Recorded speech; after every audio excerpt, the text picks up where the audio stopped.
Et si ce n'était pas vous, mais votre système nerveux qui décidait à votre place de ce que vous pouvez vivre, de combien d'amour vous pouvez recevoir, combien d'argent vous pouvez accueillir, combien de changements vous pouvez tolérer. Ce n'est pas une croyance, c'est biologique. Votre cerveau consomme 20% de l'énergie de votre corps et il est programmé pour assurer votre survie, pas votre bonheur. C'est pour cela que même avec toute la volonté du monde, vous pouvez continuer à répéter les mêmes schémas, vous auto-saboter ou ressentir une fatigue écrasante quand vous essayez de sortir de votre zone de confort. Dans cette vidéo, je vais vous montrer pourquoi cela arrive et surtout comment élargir en douceur et durablement votre capacité à recevoir plus de vie. Il vous est peut-être déjà arrivé de traverser une période où objectivement tout allait bien. Un projet porteur prenait forme, une relation stable s'installait. Peut-être qu'une nouvelle opportunité semblait à votre portée. Et pourtant, quelque chose en vous s'est contracté. Au lieu de savourer, vous vous êtes mis à douter, une fatigue inexplicable s'est installée, l'enthousiasme s'est effrité, vous avez ralenti, peut-être même abandonné, ou vous vous êtes trouvé de bonnes raisons pour fuir, comme cela m'est arrivé il y a quelques années, alors que j'avais été approchée par une maison d'édition pour écrire un livre et que j'ai simplement refusé cette opportunité pour des raisons qui me semblaient légitimes à l'époque, mais qui aujourd'hui m'apparaissent comme de simples autosabotages. Ce phénomène qui n'a rien de rationnel traduit que vous vous approchez des limites de ce qu'on appelle la capacité de votre système nerveux. Cette capacité entre souvent en conflit avec nos envies de croissance et d'évolution, mais elle aide avant tout notre cerveau, dont la priorité est d'assurer notre survie et de préserver notre sécurité, à accomplir cette mission. Ainsi, toute situation inhabituelle, même positive, apparaît comme une forme de menace et va déclencher des mécanismes subtils de protection comme la procrastination, le désengagement, l'autosabotage. Alors, qu'est-ce que c'est exactement ? Eh bien, la capacité du système nerveux, c'est cette zone interne dans laquelle nous pouvons réguler les stimuli émotionnels, relationnels, sensoriels ou encore financiers sans basculer dans une réponse au stress. C'est un peu comme une norme invisible qui détermine le niveau auquel nous pouvons vivre le bonheur, l'abondance, l'amour, la reconnaissance, etc. C'est le plafond de verre de tous les domaines de votre vie. En dehors de cette zone, le système nerveux surréagit. C'est là que surgissent les symptômes de l'hyperactivation, comme l'anxiété, l'agitation, l'irritabilité, ou de l'effondrement, comme le repli, la fatigue. La recherche en neurobiologie, et notamment les travaux de Stephen Porges, avec la théorie polyvagale, montrent que le système nerveux autonome est organisé pour prioriser la sécurité. Notre capacité d'engagement social ou de mobilité orientée vers un objectif n'existe que si le système perçoit un environnement sûr. Sinon, eh bien, il nous fait basculer en mode survie pour nous ramener vers le connu, qu'il maîtrise, prévoit et qui représente donc une zone de sécurité pour lui. Cette capacité se construit dans l'enfance, en lien avec la qualité de l'environnement relationnel et des expériences sensorielles. Un enfant qui grandit dans l'hyperstimulation ou sans figure d'attachement stable et nourrissante développe une capacité restreinte. Il apprend que l'inconnu est dangereux, que l'intensité est menaçante, que la nouveauté doit être évitée.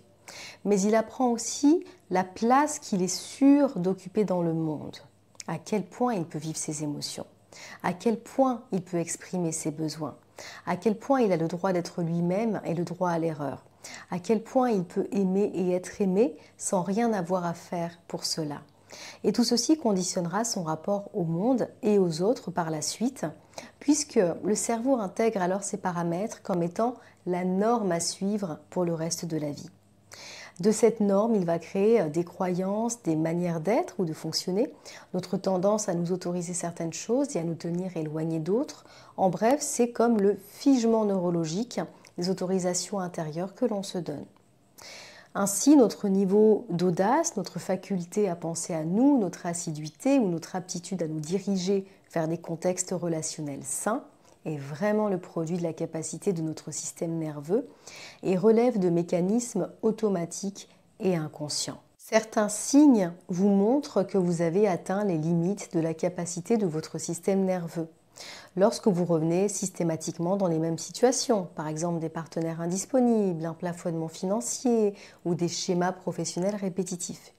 Lorsque vous développez des stratégies d'évitement ou de sabotage face à une nouvelle opportunité. lorsque vous vous sentez submergé émotionnellement ou physiquement à l'approche d'un nouveau palier de stabilité ou de croissance, lorsque vous ne savez pas vivre le bonheur ou l'accomplissement sereinement, comme s'il y avait toujours cette impression que les choses allaient mal tourner ou que vous êtes soudainement en prise à des émotions, des pensées ou des agissements saboteurs.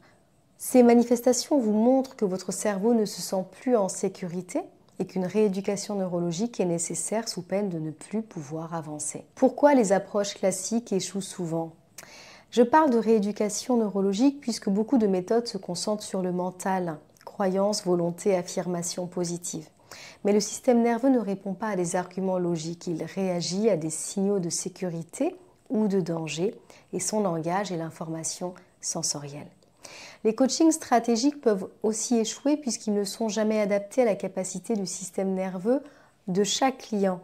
Vous pouvez très bien savoir quoi faire mais ne pas être capable de le faire. Ou vous pouvez aller contre vous-même un certain temps et le payer plus tard par le burn-out ou d'autres réflexes saboteurs. Vouloir aller trop vite ou se forcer à adopter un nouvel état d'esprit peut donc aggraver l'instabilité interne et j'ai connu beaucoup de personnes qui sortaient complètement épuisées d'accompagnement axé performance qui, une fois l'entrain du départ, faisaient ressortir tous leurs réflexes de survie.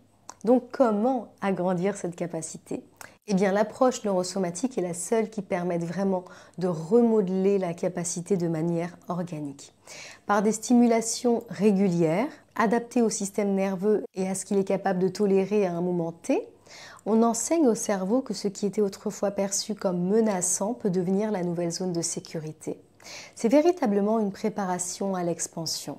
Les praticiens que je forme apprennent à dialoguer avec le système nerveux de leurs clients et à adapter l'entraînement à la capacité présente. Cela permet véritablement de décupler l'efficacité de toute méthode d'accompagnement et surtout de régler une bonne fois pour toutes des problématiques pour lesquelles vous ou vos clients n'avez jamais trouvé solution. Ce processus est progressif, séquentiel, respectueux. Il s'appuie sur les principes de neuroplasticité et de corégulation. Le cerveau apprend dans la sécurité et pas dans la contrainte. La prochaine session de formation de praticiens en intelligence neurosomatique ouvre d'ailleurs en septembre et il est temps de réserver votre place avant qu'il ne soit trop tard par le lien en bio. Dans cette vidéo, j'ai abordé plusieurs manières pour votre cerveau de réagir lorsque vous outrepassez vos limites. On appelle ça des réactions au stress ou des réponses au stress. Nous approfondirons ce sujet dans la prochaine vidéo.